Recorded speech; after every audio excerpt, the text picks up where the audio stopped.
stuff. It was from the hoarders next door.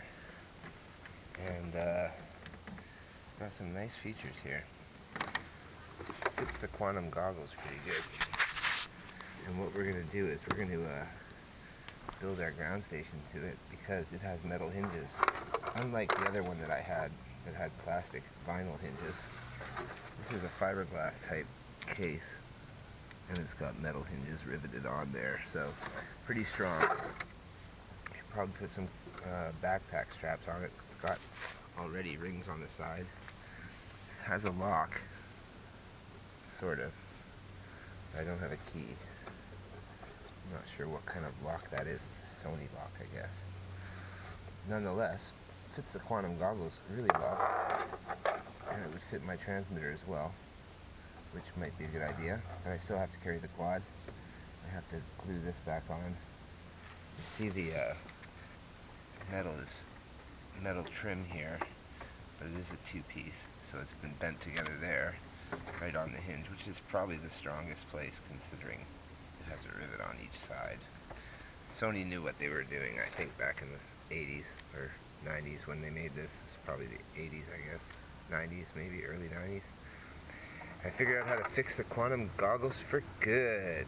Hobbyking cheaped out. I'm pretty sure that what happened was they had to rush it to market to try to grab the head plate craze. And that's not really the sign of a good seller anyways. When they rush something to market that's in, not really a well thought out plan. I had to make the double glass option. This is just a test, these are dirty. But I put 2.5 reading glasses together. I got the glue on my fingers still. And then that plus one of the Fresnel lenses makes it a perfect image. And to know if you're getting the right image for these, you're going to have to be able to read that no signal when it's up on the screen without any kind of fuzziness around it. That is the plane that you're looking at to focus on, not the static, but the actual type that's up, the OSD that says no signal. Make sure that that is readable and it doesn't disturb your eyes. Then you know you have the right focal length. If you're seeing that and it's blurry or if it's out of focus, then you shouldn't fly because it'll just damage your eyes, I think.